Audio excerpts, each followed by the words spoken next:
IT BT company ಪ್ರತಿಷ್ಠಿತ ಆಸ್ಪತ್ರೆ ಸೇರಿದಂತೆ ವಿವಿಧ ಕಂಪನಿಗಳ ಆಹಾರ ಸಂಗ್ರಹಣಾ ಬಾಕ್ಸ್ಗಳನ್ನು ತೊಳೆಯುವ ಗುತ್ತಿಗೆ ಪಡೆದಿರುವ ಇನ್ಫಿನಿಟಿ ಬಾಕ್ಸ್ ಖಾಸಗಿ ಕಂಪನಿಗೆ ಬಿಬಿಎಂಪಿ 40,000 ರೂಪಾಯಿ ದಂಡ ವಿಧಿಸಿದೆ. ದೇವಸಂದ್ರ ಕೈಗಾರಿಕಾ ಪ್ರದೇಶದಲ್ಲಿರುವ ಇನ್ಫಿನಿಟಿ ಕಂಪನಿಗೆ ಬಿಬಿಎಂಪಿ ಮಹದೇವಪುರ ವಲಯ ಆರೋಗ್ಯ ವೈದ್ಯಾಧಿಕಾರಿ ಡಾ ವಿಶ್ವೇಶ್ವರಯ್ಯ ಮತ್ತು ಮಾರ್ಷಲ್ ಭೇಟಿ ನೀಡಿ ಪರಿಶೀಲಿಸಿದಾಗ ಸ್ವಚ್ಛತೆ ಕಾಪಾಡದಿರುವುದು ಕಂಡುಬಂದ ಹಿನ್ನೆಲೆಯಲ್ಲಿ ದಂಡ ವಿಧಿಸಿ ಎಚ್ಚರಿಕೆ ನೀಡಿದ್ದಾರೆ. ಆಹಾರ ಸಂಗ್ರಹಣಾ ಬಾಕ್ಸ್ಗಳನ್ನು ತೊಳೆಯುವ ಗುತ್ತಿಗೆ ಪಡೆದುಕೊಂಡಿರುವ ಕಂಪನಿಯಲ್ಲಿ ಆಹಾರ ಸಂಗ್ರಹಣಾ ಬಾಕ್ಸ್ಗಳನ್ನು ಸರಿಯಾದ ರೀತಿಯಲ್ಲಿ ಶುಚಿಗೊಳಿಸದೆ ವಿವಿಧ ಕಂಪನಿಗಳಿಗೆ ಪೂರೈಕೆ ಮಾಡುತ್ತಿದೆ. ಅಲ್ಲದೆ ಆಹಾರ ಪದಾರ್ಥಗಳು ಎಲ್ಲೆಂದರಲ್ಲಿ ಬಿಸಾಡಿ ಅನೈರ್ಮಲ್ಯದಿಂದ ಕೂಡಿರುವುದು ರಾಷ್ಟ್ರೀಯ ಮಾನವ ಹಕ್ಕುಗಳ ಅಸೋಸಿಯೇಷನ್ ಹಾಗೂ ಜಯ ಕರ್ನಾಟಕ ಸಂಘಟನೆ ಕಾರ್ಯಕರ್ತರು ಆರೋಪ ಮಾಡಿದರು. ಈ ಹಿನ್ನೆಲೆಯಲ್ಲಿ ಸ್ಥಳಕ್ಕೆ ಆಗಮಿಸಿದ ಬಿಬಿಎಂಪಿ ಆರೋಗ್ಯಾಧಿಕಾರಿಗಳು ಕಂಪನಿಯಲ್ಲಿ ಪರಿಶೀಲಿಸಿದಾಗ ಈ ವೇಳೆ ಆಹಾರ ಸಂಗ್ರಹಣಾ ಬಾಕ್ಸ್ ಶುಚಿಗೊಳಿಸದೇ ಇರುವುದು ಹಾಗೂ ಕಂಪನಿಯಲ್ಲಿ ಸ್ವಚ್ಛತೆ ಕಾಪಾಡದಿರುವುದು ಕಂಡುಬಂದಿದೆ.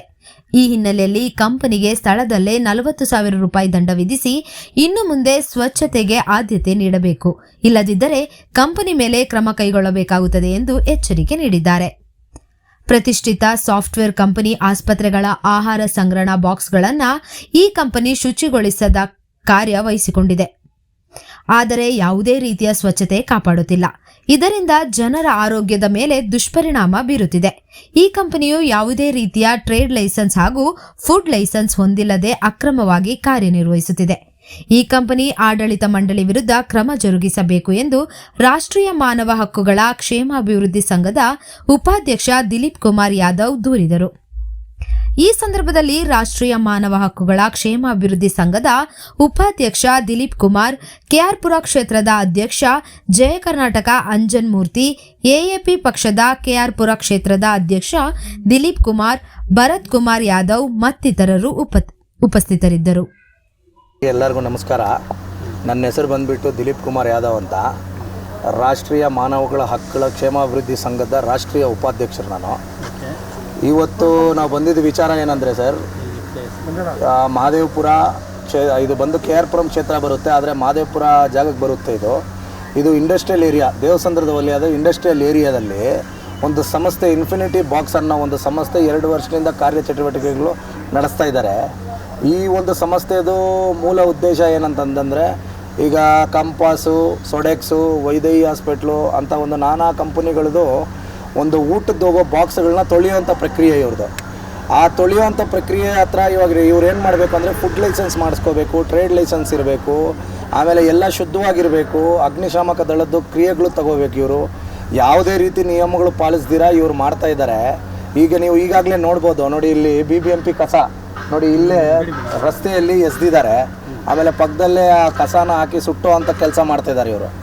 ಈಗ ಸುಟ್ಟೋ ಅಂಥ ವ್ಯವಸ್ಥೆ ಕ್ರಿಯೆ ಮಾಡಿದಾಗ ಪಕ್ಕದಲ್ಲಿ ನೀವು ನೋಡ್ಬೋದು, ಇಲ್ಲಿ ಟ್ರಾನ್ಸ್ಫಾರಮ್ ಬಾಕ್ಸ್ಗಳಿದೆ, ಎಲ್ಲ ಇದೆ. ಅದೇನ ವಿಸ್ಫೋಟನೆ ಆಗಿ ಅಕ್ಕಪಕ್ಕ ಒಂದು ಸಂಸ್ಥೆಗಳ್ಗೆ ಆರಿ ಯಾರಿಗಾನ ಇಲ್ಲಿ ಅಗ್ನಿಶಾಮಕ ಇದು ವಿಸ್ಫೋಟನೆ ಆಗಿ ಯಾರನ್ನ ತೀರೋದ್ರೆ ಯಾರು ಇದ್ರಿಗೆ ಹೊಣೆ? ಆಮೇಲೆ ಇವ್ರು ಮಾಡ್ತಾ ಇರೋಂಥ ಪ್ರಕ್ರಿಯೆಗೆ ಫಸ್ಟ್ ಫುಡ್ ಲೈಸೆನ್ಸ್ ಇರಬೇಕು, ಟ್ರೇಡ್ ಲೈಸೆನ್ಸ್ ಅನ್ನೋದು ಬರ್ತದೆ ನಮ್ಮ ಕಾನೂನು ಸರ್ಕಾರ ಬಿಬಿಎಂಪಿ ಕಡೆಯಿಂದ. ಅದು ಯಾವುದೇ ರೀತಿ ತೊಗೊಂಡಿರ ಇವರು 2 ವರ್ಷದಿಂದ ಈ ಕ್ರಿಯೆ ಮಾಡ್ತಾ ಇದ್ದಾರೆ. ಇಲ್ಲಿ ಇದನ್ನು ಕೇಳೋರು ಯಾರೂ ಇಲ್ಲ. ಕೇಳೋಕ್ಕೆ ಬಂದರೆ ನಮ್ಮ ಮೇಲೆ ದಬ್ಬಾಳಿಕೆ ಮಾಡ್ತಾರೆ ಅಂತಾರೆ. ಆಮೇಲೆ ಮೋರವರ್ ಕಂಪ್ನಿದು ಒಂದು ನಾಮಫಲಕ ಇಲ್ಲ.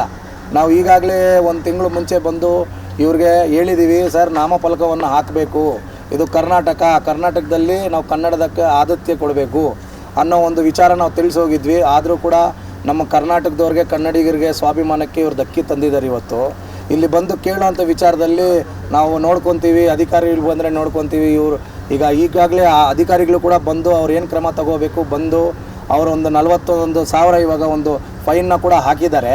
ಹಾಕಿ ಈಗ ನಾಳೆ ಕಂದಾಯ ಇಲಾಖೆಯವರು ಕೂಡ ಇವ್ರನ್ನ ನಾಳೆ ದಾಖಲಾತಿ ಸಮೇತ ಬರೋಕ್ಕೆ ಹೇಳಿದ್ದಾರೆ. ಸೊ ಈಗ ಇವರು ಯಾವುದೇ ರೀತಿ ದಾಖಲಾತಿಗಳು ಇಟ್ಕೊಂಡಿರ ಇಷ್ಟೆಲ್ಲ ಕಾರ್ಯಾಚರಣೆ ನಡೆಸ್ತಾ ಇದ್ದಾರೆ. ಆಮೇಲೆ ಈಗ ನಮಗೆ ಕೊರೋನಾ ಮಹಾಮಾರಿಯಿಂದ ನಾವು ಎಲ್ಲ ಒಂದು ಸೊಸೈಟಿ ಇವತ್ತು ಏನು ಎದುರ್ಕೊತಾ ಇದ್ದಾರೆ, ಆ ನಿಟ್ಟಿನಲ್ಲಿ ನೋಡಿದ್ರೆ ಇಲ್ಲಿ ಕಸ ನೋಡಿ ಯಾವ ರೀತಿ ಐತಂದರೆ ನೊಣಗಳು, ಸೊಳ್ಳೆಗಳು ಎಲ್ಲ ಇದೆ. ಈಗಾಗಲೇ ಹೋದ ತಿಂಗಳಿಂದ ಡೆಂಗು ಸ್ಟಾರ್ಟ್ ಆಗಿದೆ, ಮಲೇರಿಯಾ ಸ್ಟಾರ್ಟ್ ಆಗಿದೆ. ಇದ್ರ ಜೊತೆಯಾಗಿ ಕೋವಿಡ್ ಜೊತೆಯಲ್ಲಿ ಜನರು ಹೋರಾಟ ಮಾಡ್ತಾಯಿದ್ದಾರೆ. ಯಾವುದೇ ರೀತಿ ಇವರು ಶುದ್ಧತೆ ಇಲ್ದಿರ ಈ ಥರ ಮಾಡ್ತಿದ್ದಾರೆ. ಪರಿಸರ ಹಾಳಾಗ್ತಿದೆ, ಕೊಳ್ತೋಗಿರೋ ಅನ್ನ ಫುಡ್ ಎಲ್ಲ ಇಲ್ಲೇ ಇದೆ. ಇದನ್ನ ಯಾವ ರೀತಿ ನೀವು ಮಾಧ್ಯಮದವರು ನಮಗೆ ಸಪೋರ್ಟ್ ಮಾಡಿ ಇದ್ರ ಮೇಲೆ ಏನು ಕ್ರಮ ತಗೊತೀರಾ ನೋಡಿಬಿಟ್ಟು ದಯವಿಟ್ಟು ಎಲ್ಲ ನಮ್ಮ ಸಮಾಜಕ್ಕೆ ಏನು ಸೂಚನೆ ಮಾಡಬೇಕು, ಏನು ಕ್ರಮ ತಗೋಬೇಕು ತಮ್ಮ ಕಡೆಯಿಂದ ನಾವು ಕಳ್ಕಳಿ ಮನವಿ ಮಾಡ್ಕೊತೀವಿ. ಆಗಾಗಲೇ ನಮ್ಮ ಜೊತೆಯಲ್ಲಿ ಕೈ ಜೋಡಿಸಿರೋಂಥವ್ರು ನಮ್ಮ ಜಯ ಕರ್ನಾಟಕ KR ಪುರಂ ವಿಧಾನಸಭಾ ಕ್ಷೇತ್ರ ಅಧ್ಯಕ್ಷರು ಅಂಜನಾಮೂರ್ತಿಯವರು, ಆಮೇಲೆ ವಾಯುಪುತ್ರ ಫೌಂಡೇಶನ್ ಭರತ್ ಯಾದವ್ ಅವರು ನಮ್ಮ ಕೂಡಲೇ ನಮ್ಮ ಜೊತೆಯಲ್ಲಿ ಬಂದು ಕೈ ಜೋಡಿಸಿದ್ರು. ನಮ್ಮ ಮಾಧ್ಯಮ ಮಿತ್ರರಿಗೆ ಆಮೇಲೆ ನಮ್ಮ ಜೊತೆಯಲ್ಲಿ ಬಂದು ಕೈ ಜೋಡಿಸಿದ್ದು ಸರ್ಕಾರಿ ನಮ್ಮ ಯಾರಿದ್ದಾರೆ BBMP ಅವರಾಗಿರ್ಬೋದು, ಕಂದಾಯ ಇಲಾಖೆಯವರಾಗಿರ್ಬೋದು, ಎಲ್ಲರಿಗೂ ನಮ್ಮ ಹೃದಯಪೂರ್ವಕ ವಂದನೆಗಳು ಹೇಳ್ತಾ ನಮ್ಮ ಈ ಮಾತನ್ನ ಮುಗಿಸ್ತೀನಿ ಸರ್. ಜೈ ಹಿಂದ್, ಜೈ ಕರ್ನಾಟಕ. ಮತ್ತು ನನ್ನ ಹೆಸರು ಅಂಜನಾಮೂರ್ತಿ ಅಂತ, ಜಯ ಕರ್ನಾಟಕ ಅಧ್ಯಕ್ಷರು, KR ಪುರಂ ವಿಧಾನಸಭಾ ಕ್ಷೇತ್ರ. ಇಲ್ಲಿ ಯಾವುದೋ ಒಂದು ಕಂಪನಿ ಇಟ್ಕೊಂಡಿದ್ದಾರೆ, ಯಾವುದೋ ಬಾಕ್ಸ್ ಅಂತ, ಇನ್ಫಿನಿಟಿ ಬಾಕ್ಸ್ ಅಂತ ಇಂಡಸ್ಟ್ರಿಯಲ್ಲಿ ಇದೆ. KR ಪುರಂ ವಾರ್ಡ್ಗೆ 55ನೇ ವಾರ್ಡ್ಗೆ ಬರೋ ಇದರಲ್ಲಿ ಇಟ್ಕೊಂಡಿದ್ದಾರೆ, ಇಂಡಸ್ಟ್ರಿಯಲ್ ಇದರಲ್ಲಿ. ಇಲ್ಲಿ ಬಾಕ್ಸ್ ಕ್ಲೀನಿಂಗು ಇನ್ನೊಂದು ಮಾಡ್ತಾಯಿದ್ದಾರೆ. ಇಲ್ಲಿ ಸ್ವಚ್ಛತೆ ಕಾಪಾಡ್ತಾ ಇಲ್ಲ. ಇಲ್ಲಿ ಬಂದು ನಾವು ಆಲ್ರೆಡಿ 1 ತಿಂಗಳು ಮುಂಚೆನೇ ಬಂದು ಹೇಳ್ಬಿಟ್ಟು ಹೋಗಿದ್ವಿ, ನೀಟಾಗಿ ಇಟ್ಕೊಂಡು ಏನು ಬೇಕೋ ಮಾಡಿ ನೀಟಾಗಿ ಕೆಲಸ ಎಲ್ಲರಿಗೂ ಸ್ವಚ್ಛತೆ ಕಾಪಾಡಬೇಕು, ಆರೋಗ್ಯ ಸಮಸ್ಯೆ ಆಗುತ್ತೆ, ತೊಂದರೆ ಆಗುತ್ತೆ, ಎಲ್ಲ ನೀಟಾಗಿ ಇಟ್ಕೊಂಡು ಮಾಡಿ ಅಂತ ಹೇಳಿದ್ವಿ. ಬೋರ್ಡ್ ಹಾಕಿ ಅಂತ ಹೇಳಿದ್ರೆ ಬೋರ್ಡ್ ಇಲ್ಲ, ನಾಮಫಲಕ ಇಲ್ಲ ಇಲ್ಲಿ ಕಂಪನಿಗೆ. ಇಲ್ಲಿ ಕೆಲಸ ಮಾಡೋ ಕಾರ್ಮಿಕರಿಗೆ ID ಕಾರ್ಡ್ ಇಲ್ಲ ಇಲ್ಲಿ. ಆಮೇಲೆ ನಮ್ಮ ಕರ್ನಾಟಕದವರು ಯಾರೂ ಇಲ್ಲ ಇಲ್ಲಿ, ಕನ್ನಡಿಗರೇ ಅಲ್ಲಿ ಇಲ್ಲ. ಎಲ್ಲ ನೇಪಾಳಿಂದ ಬಿಹಾರಿಂದ ಬಂದು ಕರ್ಕೊಂಬಂದು ಕೆಲಸ ಮಾಡಿಸ್ತಾಯಿದ್ದಾರೆ. ಇಲ್ಲಿ ಸ್ವಚ್ಛತೆಯೇ ಕಾಪಾಡ್ತಾ ಇಲ್ಲ, ಎಲ್ಲ ಗಲೀಜು ಹಂಗಂಗೆ ಇದೆ. ಅಧಿಕಾರಿಗಳಿಗೆ ನಾವು BBMP ಅವರಿಗೆ ಕರೆದಿದ್ವಿ, ಬಂದಿದ್ದರು.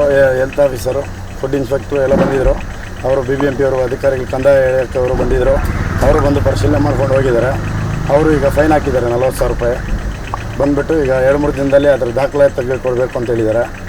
ಇಲ್ಲಿ ಯಾವುದೇ ಆಗಲಿ ಒಂದು ಇದು ಟ್ರೇಡ್ ಲೈಸೆನ್ಸ್ ಇಲ್ಲ, ಫುಡ್ ಲೈಸೆನ್ಸ್ ಇಲ್ಲ, ಇದು ಬೋರ್ಡ್ ಇಲ್ಲ. ಅಧಿಕಾರಿಗಳು ಕ್ರಮ ತೊಗೊತೀವಿ ಅಂತ ಹೇಳಿದ್ದಾರೆ. ಈಗ ಫೈನ್ ಹಾಕ್ಬಿಟ್ಟು ಹೋಗಿದ್ದಾರೆ. ನಾಳೆ 2-3 ದಿನದೊಳಗಡೆ ದಾಖಲಾತಿಗಳು ಕೊಟ್ಬಿಟ್ಟು ಇದು ಮಾಡ್ಕೊಳ್ಳಿ ಅಂತ ಹೇಳಿದ್ದಾರೆ. ಈಗ ಬಂದು ಹೇಳ್ಬಿಟ್ಟು ಹೋಗಿದ್ದಾರೆ. ನಮಗೂ ಗ್ಯಾರಂಟಿ ಇದನ್ನು ನಾವು ಗಮನಕ್ಕೆ ತೊಗೊತೀವಿ, ಅದ್ರ ಬಗ್ಗೆ ಏನಿದೆ ಕ್ರಮ ವಹಿಸ್ತೀವಿ ಅಂತ ಹೇಳಿದ್ದಾರೆ. ನಾವು ಅವ್ರು ನಂಬಿ, ನೀವು ಮೀಡಿಯಾವರು ನಮ್ಮನ್ನು ಬಂದಿದ್ದೀರಾ. ಇಲ್ಲೆಲ್ಲರಿಗೂ ಸ್ವಚ್ಛತೆ ಮತ್ತು ನಮ್ಮ ಕನ್ನಡಿಗರಿಗೆ ಕೆಲಸ ಫಸ್ಟ್ಗೂ ಆದ್ಯತೆ ಇರಬೇಕು. ಇಲ್ಲಿರೋರಿಗೆ, ಕರ್ನಾಟಕದಲ್ಲಿರೋರಿಗೆ ಆದ್ಯತೆ ಕೊಡಬೇಕು. ನಮ್ಮ ಜಯ ಕರ್ನಾಟಕ ವತಿಯಿಂದ ನಾವು ಅದನ್ನೇ ಕೇಳ್ಕೊತೀವಿ. ಇಲ್ಲಿ ಯಾರಿಗೆ ಒಂದು ಗಾಡಿ ಹಾಕಿದ್ರು ನಮ್ಮ ಕನ್ನಡಿಗರಿಗನ್ನು ತೆಗೆಸ್ಬಿಟ್ಟು ಅಲ್ಲಿ ಬಿಹಾರವನ್ನು ಇನ್ನೊಬ್ಬರನ್ನ ಹಾಕಿ ಅವ್ರ ಮೇಲೆ ದಬ್ಬಾಳಿಕೆ ನಡೆಸ್ತಾಯಿದ್ದಾರೆ. ಇದನ್ನು ಖಂಡಿಸಿರೋದಕ್ಕೆ ಬಂದಿದ್ದೀವಿ ನಾವು. ಮುಂದಿನ ದಿನಗಳಲ್ಲಿ ಇದು ನಾವು ಕರೆಕ್ಟಾಗಿ ಸ್ವಚ್ಛತೆ ಇಟ್ಕೊಂಡು ಕರೆಕ್ಟಾಗಿ ಏನಿದೆ ಲೈಸೆನ್ಸ್ ಎಲ್ಲ ಕೊಟ್ಟು ಇದು ಮಾಡ್ಕೊಂಡಿಲ್ಲ, ದಾಖಲಾತಿಗಳೆಲ್ಲ ಕೊಟ್ಟು ಮುಚ್ಚಳಿಕೆ ಕೊಟ್ಟು ಕ್ಲೀನಾಗಿ ನಡ್ಸ್ಕೊಂಡು ಹೋದರೆ ನಾವು ಬಿಡ್ತೀವಿ. ನಮ್ಮ ಕನ್ನಡಿಗರಿಗೆ ಫಸ್ಟ್ ಕೆಲಸ ಕೊಟ್ಟರೆ, ಇಲ್ಲ ಅಂದರೆ ಇದು ಉಗ್ರವಾದ ಹೋರಾಟ ಮಾಡ್ತೀವಿ. ಮುಂದಿನ ದಿನಗಳಲ್ಲಿ ಮುಚ್ಚೋ ಕೆಲಸ ಮಾಡೇ ಮಾಡ್ತೀವಿ. ಜೈ ಹಿಂದ್, ಜಯ ಕರ್ನಾಟಕ. ಮತ್ತು ಮೊದಲನೇದಾಗಿ ಕನ್ನಡ ಜನತೆಗೆ ನಮಸ್ಕಾರ. ನಮ್ಮ ಹೆಸರು ಭರತ್ ಕುಮಾರ್ ಯಾದವ್ ಅಂತ, ವಾಯುಪುತ್ರ ಫೌಂಡೇಶನ್ನ ಸಂಸ್ಥಾಪಕ ಹಾಗೂ ನಾವು ಒಂದಷ್ಟು ಸಂಸ್ಥೆಯಲ್ಲಿ ಕೂಡ ಕೆಲಸ ಮಾಡಿದ್ದೀವಿ. ಈ ಹಿನ್ನೆಲೆಯಲ್ಲಿ ನಾವು ಸಮಾಜ ಸೇವಕರು ಹಾಗೂ ಹೋರಾಟಗಾರರು. ಯಾವುದೇ ಒಂದು ಸಮಸ್ಯೆ ನಮ್ಮ ಕಣ್ಮುಂದೆ ಕಂಡು ಬಂದಲ್ಲಿ ನಾವು ಎಲ್ಲೇ ಆಗಲಿ ಧ್ವನಿ ಎತ್ತುತ್ತೀವಿ. ಆ ಒಂದು ನಿಟ್ಟಿನಲ್ಲಿ ಇವತ್ತು ನಮ್ಮ ಮಾದೇಪುರ ವಿಧಾನಸಭಾ ಕ್ಷೇತ್ರ ಅಂತ ಬರುತ್ತೆ. ಆದರೆ ಇದು ದೀರ್ಘವಾಗಿ ಒಂದು ಇಂಡಸ್ಟ್ರಿಯಲ್ ಏರಿಯಾ ಅಂತ ನಾವು ತಗೊಳ್ಳೋದಾದರೆ ಇದು ನಮ್ಮ ದೇವಸೇಂದ್ರ ಇಂಡಸ್ಟ್ರಿಯಲ್ ಏರಿಯಾ ಅಂತ ಬರುತ್ತೆ ಹಿಂಭಾಗದಲ್ಲಿ. ಇವತ್ತು ಇಲ್ಲಿ ವಾರ್ಡ್ ನಂಬರ್ 55 ಬೆಂಗಳೂರು ಮಹಾನಗರ ಪಾಲಿಕೆ ಇದರಲ್ಲಿ ಇನ್ಫಿನಿಟಿ ಬಾಕ್ಸ್ ಅಂತೇಳಿ ಒಂದು ಕಂಪನಿ, ಪ್ರೈವೇಟ್ ಕಂಪನಿ. ಈ ಕಂಪನಿ ಬಂದುಬಿಟ್ಟು ಅನೇಕ ಸಾಫ್ಟ್ವೇರ್ ಕಂಪನೀಸ್ ಆಗಿರ್ಬೋದು, ವೈದೇಹಿ ಹಾಸ್ಪಿಟಲ್ ಆಗಿರ್ಬೋದು, ಈ ಥರ ಅನೇಕ ಒಂದು ದೊಡ್ಡ ಕಂಪನೀಸ್ಗೆ ಫುಡ್ ಕಂಟೈನರ್ಸಲ್ಲಿ ಫುಡ್ನ ಸಪ್ಲೈ ಮಾಡ್ತಾ ಬರುತ್ತೆ. ಆದರೆ ನಾವು ಇವತ್ತು ಇಲ್ಲಿ ಬಂದು ನೋಡಿದಾಗ ಈ ಯಾವುದೇ ರೀತಿ ಒಂದು ಹೈಜಿನಿಕ್ ನಮಗೆ ಕಣ್ಣಿಗೆ ಕಂಡು ಬಂದಿಲ್ಲ. ತುಂಬ ಒಂಥರ ಏನಂತಾರೆ, ತುಂಬ ನೀಟ್ನೆಸ್ಸೇ ಇಲ್ಲ, ಒಂಚೂರು ಎನ್ವಿರಾನ್ಮೆಂಟ್ ಇಲ್ಲ, ಮತ್ತು ನೇಮ್ ಬೋರ್ಡ್ ಇಲ್ಲ. ಆ್ಯಂಡ್ ಇನ್ನೊಂದು ಇವ್ರದ್ದು ವೆರಿ ಇಂಪಾರ್ಟೆಂಟ್ ಆಸ್ಪೆಕ್ಟ್ ಹೇಳೋದಾದರೆ ಇವ್ರದ್ದು ನೇಮ್ ಬೋರ್ಡು ಇಲ್ಲ. And one more thing, trade license ಇಲ್ಲ. ಸೊ ವಿತೌಟ್ ಲೈಸೆನ್ಸ್ ಇವರು ಯಾವ ರೀತಿ ಒಂದು ಕಂಪ್ನಿನ ಇಷ್ಟು ವರ್ಷಗಳಿಂದ 2 ವರ್ಷ ಸತತವಾಗಿ ನಡೀತಾ ಬರ್ತಾಯಿದೆ ಅಂತ ನಮ್ಗೆ ಒಂದು ವಿಚಾರಣೆ ಮಾಡಿದಾಗ ನಮಗೆ ಕೇಳಿ ಬಂದಿದ್ದು. 2 ವರ್ಷದಿಂದ ಇವರು ಟ್ರೇಡ್ ಲೈಸೆನ್ಸ್ ಇಲ್ದಿರ ಯಾವ ರೀತಿ ಇವರು ಯಾವುದೇ ಒಂದು ಸರ್ಕಾರದ ಗಮನಕ್ಕೆ ಅಥವಾ ಇಲ್ಲಿನ ಕ್ಷೇತ್ರದ ನಮ್ಮ ಒಂದು ಶಾಸಕರ ಗಮನಕ್ಕೆ ಆಗಿರ್ಬೋದು, ಯಾವುದೇ ಒಂದು ಸಂಘಟನೆಗಳವರ ಒಂದು ಗಮನಕ್ಕೆ ಬರದೇ ಇರೋವಂಥ ಒಂದು ರೀತಿಯಲ್ಲಿ ಇವರು ನಡ್ಸ್ಕೊಂಡು ಬರ್ತಾ ಇದ್ದಾರೆ. ಸೊ ಎಷ್ಟು ನೆಗ್ಲಿಜೆನ್ಸ್ ಇದೆ ಇವ್ರ ಹತ್ರ, ಎಷ್ಟು ಯಾವುದೇ ಒಂದು ಭಯದ ವಾತಾವರಣ ಇಲ್ಲದೆ ಇವರು ಈ ಒಂದು ಕಂಪ್ನಿನ ಇಷ್ಟು ಚೆನ್ನಾಗಿ ಸಾಗಿಸ್ತಾ ಇದ್ದಾರೆ ಅಂದರೆ ಇವರು ಹಿನ್ನೆಲೆಯಲ್ಲಿ ಯಾರಿರ್ಬೋದು, ಯಾರು ಕೈವಾಡ ಇರಬಹುದು, ಅಥವಾ ಇವರು ಯಾವುದೇ ಒಂದು ಕರಪ್ಷನ್ ಇಲ್ಲದೆ ಮಾಡ್ತಾ ಇದ್ದಾರೆ ಅಂತ ನಮಗಂತೂ ಅನ್ನಿಸ್ತಾ ಇಲ್ಲ. ಕಂಪಲ್ಸರಿ ಇದೆ, ಖಂಡಿತವಾಗ್ಲೂ ಇಲ್ಲಿ ಕರಪ್ಷನ್ ಇದೆ ಅಂತ ನಮ್ಗೆ ಅನಿಸ್ತಾ ಇದೆ. ಈ ಹಿನ್ನೆಲೆಯಲ್ಲಿ ಯಾರಿದ್ದಾರಂತ ಅವ್ರನ್ನ ಈ ಮೂಲಕ ನಾನು ಪತ್ತೆ ಹಚ್ಚಬೇಕಂತ ನಾನು ಈ ಸಂಬಂಧಪಟ್ಟ ಅಧಿಕಾರಿಗಳಾಗಿರ್ಬೋದು ಮತ್ತು ಶಾಸಕರ ಗಮನಕ್ಕೆ ವಿಚಾರ ತಿಳಿಬೇಕು.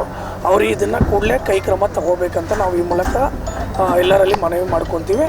ಹಾಗೆಯೇ ಮತ್ತು ಕನ್ನಡ ಅಂತ ಬಂದರೆ ನಮ್ಮ ಕನ್ನಡಿಗರಿಗೆ ಇಡೀ ನಮ್ಮ ಬೆಂಗಳೂರು ನಗರದಲ್ಲಿ ಈ ಒಂದೇ ಕ್ಷೇತ್ರ ಅಂತಲ್ಲ, ಇಡೀ ಬೆಂಗಳೂರು ನಗರದಲ್ಲಿ ಅನೇಕ ಭಾಗಗಳಲ್ಲಿ ಇದೇ ರೀತಿ ಸಮಸ್ಯೆಗಳು ಉಂಟಾಗ್ತಿದೆ ದಿನನಿತ್ಯದಲ್ಲಿ. ಈ ಒಂದೇ ಸಮಸ್ಯೆ ಅಂತಲ್ಲ, ಇದೇ ರೀತಿ ನಾವು ಎಲ್ಲ ಬೆಂಗಳೂರಾಗಲಿ ಓಡಾಡಿ ಆ ಒಂದು ಸಮಸ್ಯೆಗಳನ್ನು ಬಗೆಹರಿಸಬೇಕು. ಆಮೇಲೆ ಮಾಧ್ಯಮ ಮಿತ್ರರು ಇವತ್ತು ನಮ್ಗೆ ಬಂದು ತುಂಬ ಸಹಾಯ ಮಾಡಿದ್ದಾರೆ. ಅವ್ರು ಮತ್ತು ಕನ್ನಡಿಗರಿಗೆ ಮೊದಲನೇ ಆದ್ಯತೆ ಕೊಡಿ.